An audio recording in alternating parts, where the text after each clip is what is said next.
바실리아 조슈아입니다.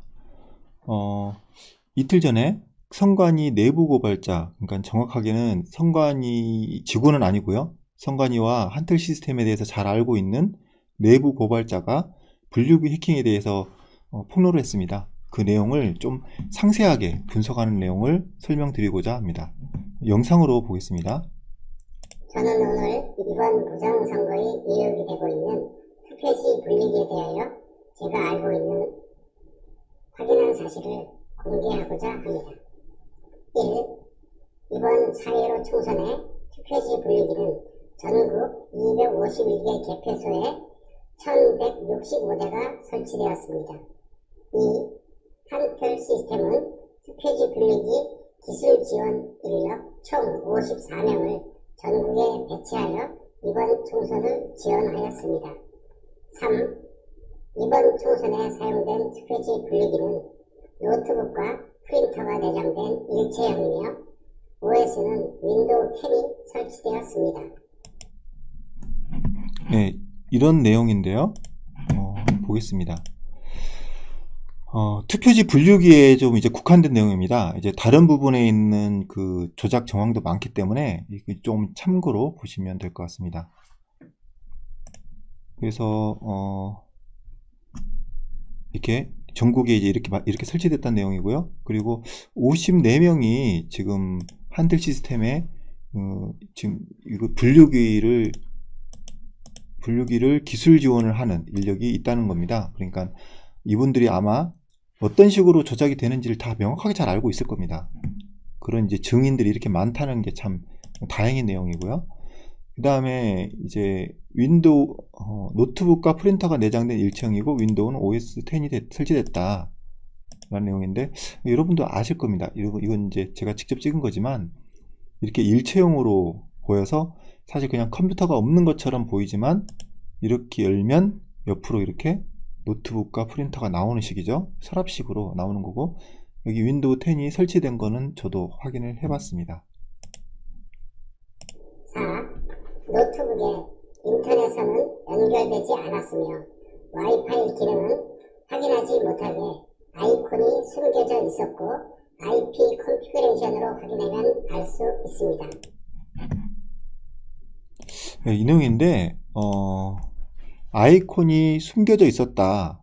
그리고 IP 컨피그로 확인하면 알 수 있다고 했는데요. 제가 실제로 그 조작을 해봤습니다. 근데 아이콘이 숨겨져 있고 장치 관리자에도 네트워크 부분이 다 없어진 걸 확인을 했고요. 근데 IP 컨피그에 대해서 한번 먼저 설명을 해드리겠습니다. 이걸 어떻게 하는 거냐면 이렇게 컴퓨터가 있다고 하면요. 여기서 이제 IP 컨피그가 먼저 커맨드를 입력을 해야 되거든요. 여기 가시면 윈도우즈 시스템이라고 있습니다. 여기서 보면 명령 프롬프트라고 있거든요. 명령 프롬프트를 누르면 이렇게 검은색 창이 나오는데 여기서 명령을 입력하는 겁니다.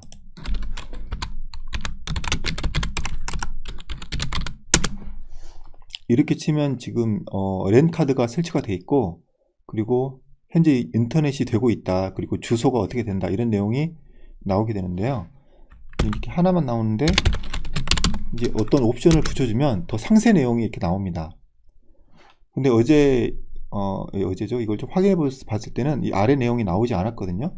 그러니까 이제 숨겨놨다고 생각이 되고요. 이 숨기는 방법은 상당히 많습니다. 방법이. 그리고 이걸 예를 들어 특정 프로그램을 실행하면 이걸 다시 살리는 그런 또 이제 방법도 많이 있고요.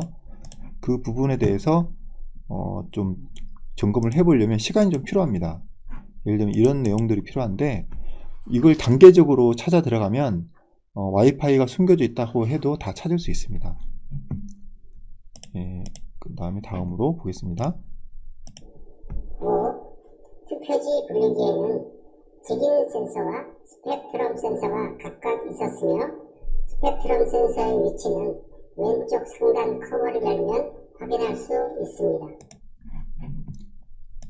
네, 그래서 직인 센서, 스펙트럼 센서 두 개가 있을 거다 이렇게 얘기를 했거든요. 근데 실제로 이제 열어서 확인을 해본 결과 왼쪽에 사진 각도가 잘 안 나왔지만 분명히 두 개의 센서가 있음을 확인했습니다. 그런데 이 두 개 센서가 진짜 이 내부 고발자가 이야기하는 직인 센서와 스펙트럼 센서가 맞는지는 모르겠지만 어제 벤자민 사장님하고 같이 그 반도체 설계를 하시는 대단한 분이시죠.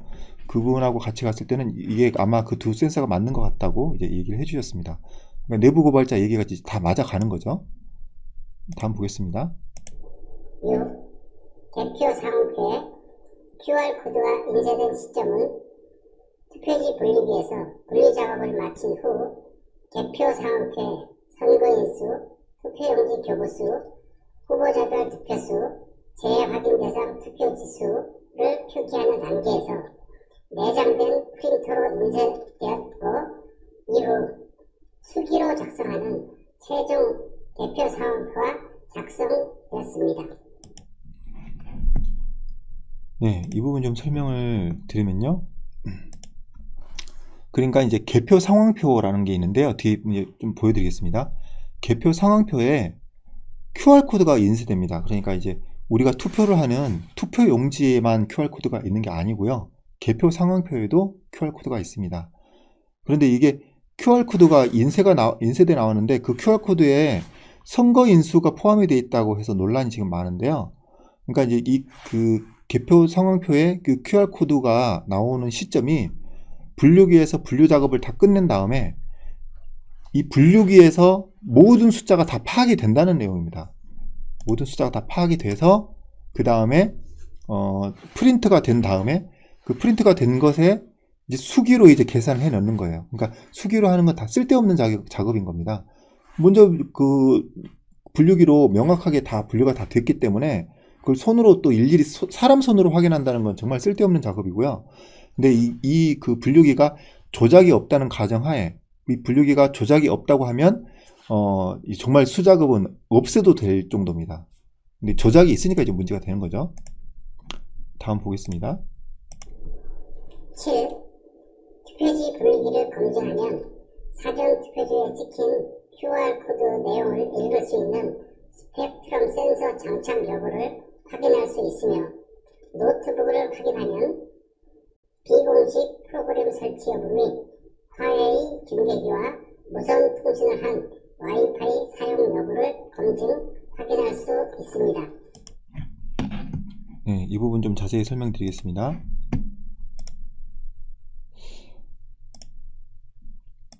네, 분류기를 검증하면 QR코드를 읽을 수 있는 스펙트럼 센서가 있을 거다라고 좀 중복된 내용인데 여기 있는 거 좀 확인했고요.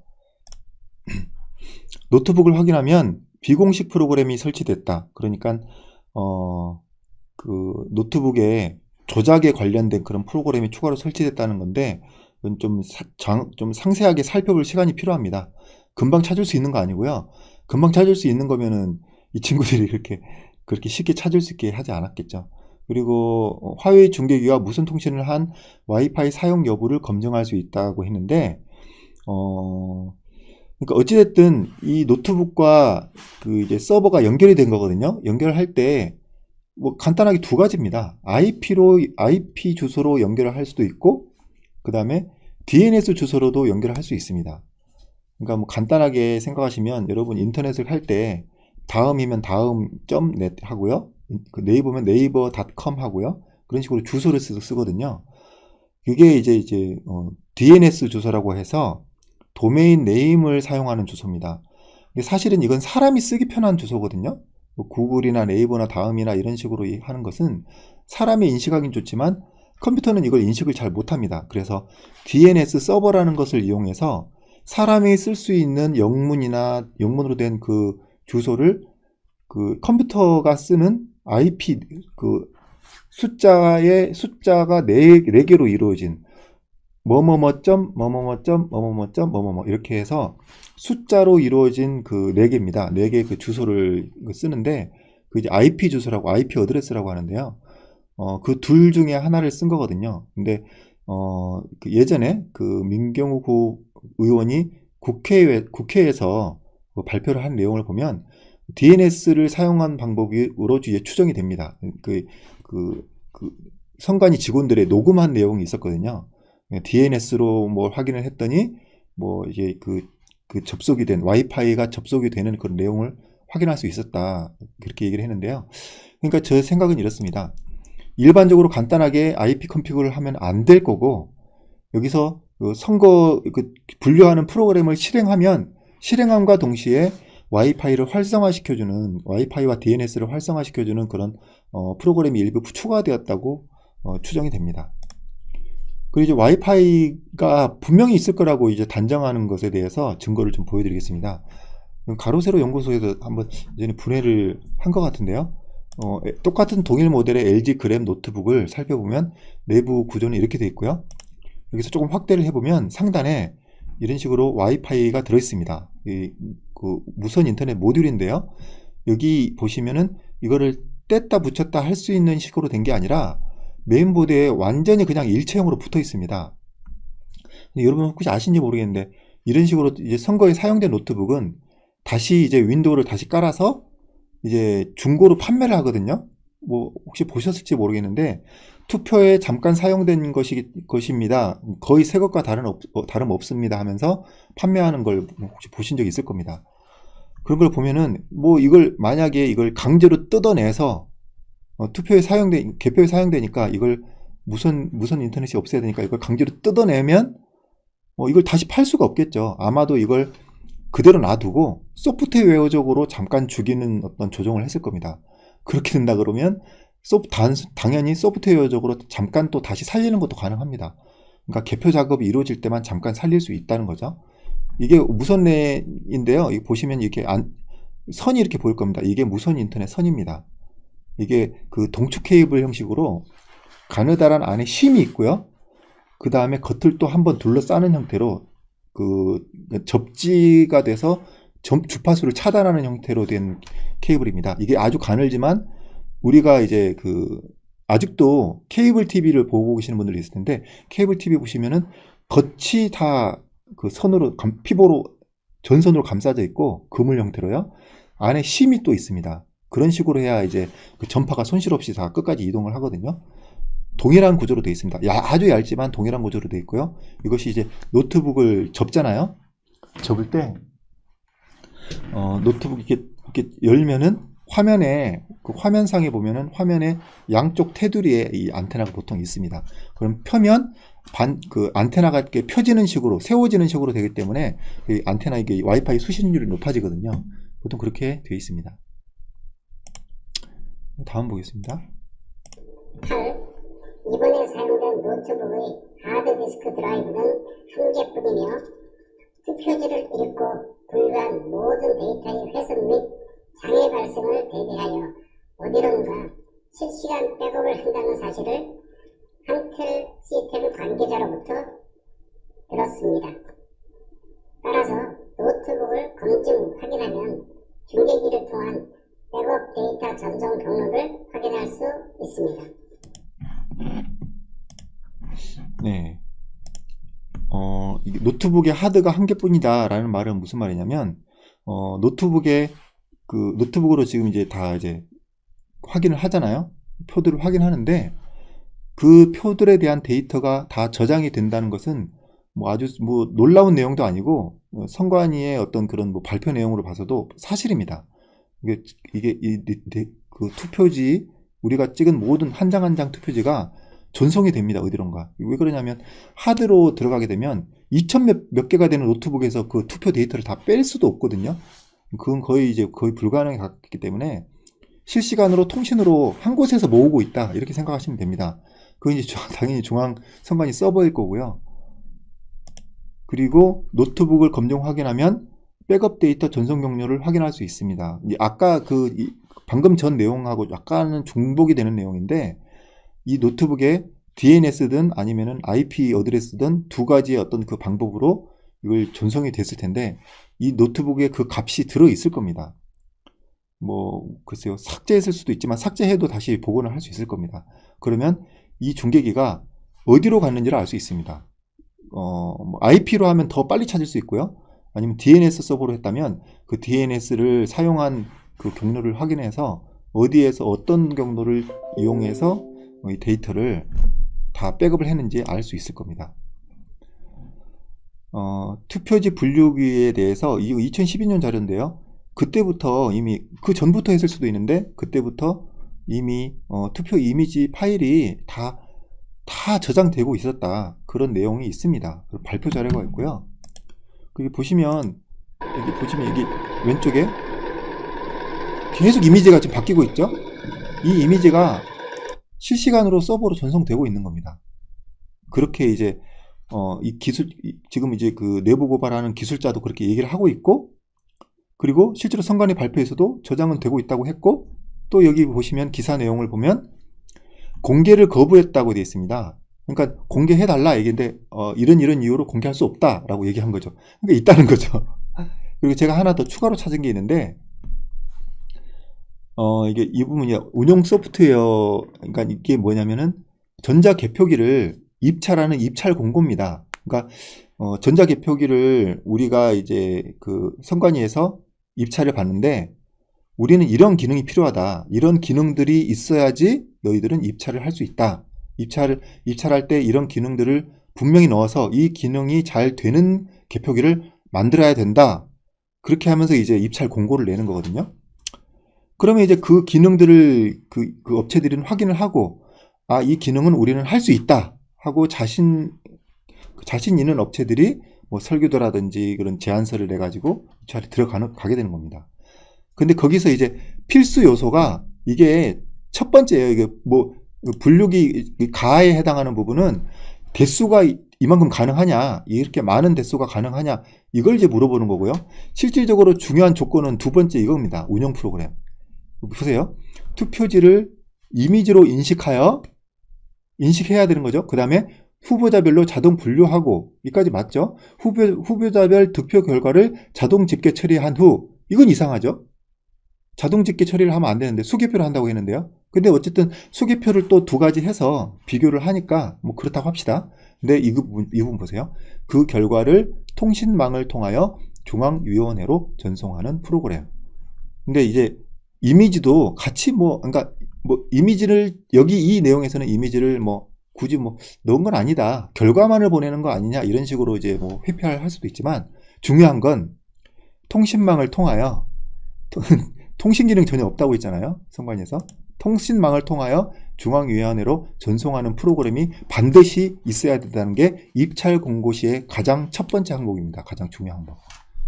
황당한 거죠, 이게. 이게 지금 예전 건데, 오래된 건데, 지금 마찬가지라고 합니다. 계속. 최근에 어떤 입찰 공고에 대한 내용은 제가 아직 입수하지 못했습니다. 자, 다음 넘어가겠습니다. 개표 상표에 표기된 해당 선거구 선거 인수를 알기 위해서는 메인 서버와 무선 통신을 해야 알 수 있습니다. 따라서 선거구 선거 인수가 인쇄된 개표 상표와 바로 투표지 분류기와 메인 서버와 무선 통신을 했다는 증거입니다. 자, 여기 보겠습니다. 자, 개표 상표를 보여드릴 건데요. 거기에 선거구 선거 인수가 나옵니다. 근데 이거를 현장에서는 알 수가 없거든요. 이 서버랑 통신을 해야지만 알 수 있는 부분입니다. 그래서 이게 인쇄됐다는 상황 자체가 무선 통신을 했다는 증거가 된다고 얘기를 했습니다. 그냥 보여드릴게요. 이게 개표 상황표인데 재밌게도 이 QR코드를 분석해보면 여기 선거 인수에 대한 내용이 포함되어 있습니다. 다른 부분도 또 어떤 부분이 포함되어 있을지 모르는데 확실한 거는 이 선거 인수가 포함이 되어 있습니다. 이게 어떤 부분이냐면 지역마다 다른데 선거를 할 수 있는 전체, 그러니까 우리나라 국민이 만약에 투표를 100%를 투표했다고 가정했을 때 나오는 숫자입니다.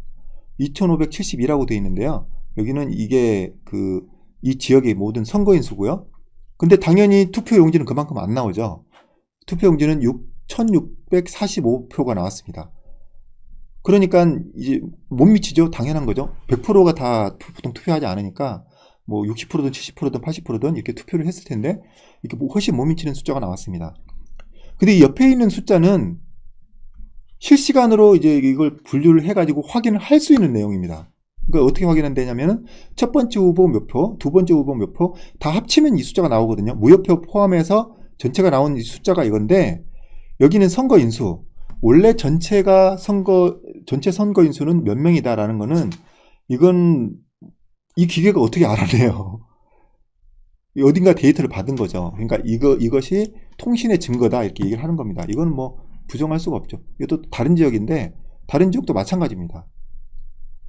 이런 식으로 선거 인수가 이렇게 교부수와 당연히 다르겠지만 이 다른 내용이 나오고 이 앞에 있는 이 데이터는 이 기기에서 스스로 알아낼 수 없습니다. 통신을 했다는 증거라는 그런 내용입니다.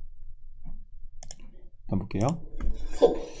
이번 총선에서 기술 지원을 했던 관련자는 선관위에 사업을 수행하면서 직간접적으로 취득한 일체의 정보 및 자료를 외부에 누설 반출하거나 다른 목적으로 사용하지 않겠으며 이를 위반하였을 경우 민형사 고발 및 손해배상을 감수하겠다는 보안각서를 제출하였기 때문에 진실을 밝히는데 직접 나서지는 못하고 있으나 한텔 시스템 관련자는 역사의 진실을 밝히는데 용기를 내어 동참해 주실 것을 호소합니다. 네, 호소합니다. 자, 이런 내용입니다. 이건 일반적으로 어떤 뭐 정부 관련 업체에 계약을 맺으면 다 하는 겁니다, 사실. 사실 뭐 이건 당연한 거고요. 그러니까 그 기업 비밀인 거죠. 어쨌든 뭐 기업하고 하든 정부하고 하든 어떤 그런 비밀에 관련된 사항을 절대로 누설 반출하지 않겠다. 그리고 방법도 여기 직간접이라고 얘기했습니다. 그러니까 내가 직접 알고 있는 거라든지 아니면 내가 뭐 굳이 알고 싶지 않았는데 우연히 어떻게 듣게 된 거라든지 그런 모든 정보에 대해서 누설 반출하지 않겠다라는 것은 그건 이제 당연한 계약 내용이거든요. 그런데 문제가 뭐냐면 이 그 선거 자체가 부정으로 이루어진 거예요. 그러니까 범법을 한 겁니다. 이거 위법적인 내용이거든요. 그러면 이것을 같이 함구를 하고 그 비밀을 이제 그 뭐랄까 공익적인 제보를 하지 않는다면 어떻게 보면 이 공범이 될 수도 있는 부분이거든요. 이게 조용히 묻히면은 그렇지 않겠죠. 그런데 지금 모든 국민들이 많이 알게 됐고 국민들이 분노하고 있고 지금 아주 적극적으로 나서지는 않고 있지만 법원이나 검찰이나 이 부분에 대해서 완벽하게 이걸 어떤 부분이 잘못되는지를 해명을 해주기를 그리고 수사가 좀 적극적으로 진행되기를 지금 국민들이 촉구하는 그런 분위기이기 때문에 이건 시간 문제입니다. 근데 명백하게 정말 엄청난 잘못된 이 죄를 지은 어떤 그 정부 기관에 대해서 이걸 이제 탐구하기보다 온 국민의 알 권리와 그 주권 회복과 온 국민의 이익을 위해서 국가의 이익을 위해서 이 내용을 발표를 한다면 정말 뭐 용기가 필요하겠지만 이 부분이 아주 더 큰 그 범위의 우리나라의 헌법을 보호하는 데 있어서 큰 역할을 하는 거라고 생각을 합니다. 그러니까 저는 이렇게 생각합니다. 그 사람들에게는 배반자가 될 수도 있습니다. 그리고 이제 그 계약 내용을 위반하는 위반자가 될 수도 있겠죠. 그런데 지금 상황은 어차피 지금 드러나게 되어 있는 상황이고요. 그러니까 법이 여러 개의 법이 있지만 이거는 업체와 업체 간의 계약의 법인 거잖아요. 그 계약서의 내용에 따라서는 그건 이제 잘못된 계약을 위반하고 법을 위반한 것이 될 수도 있지만 좀 더 큰 범위의 법에서는 어떻게 보면 이제 그 범죄 사실을 제보하는 선의의 제보라고 할 수 있거든요.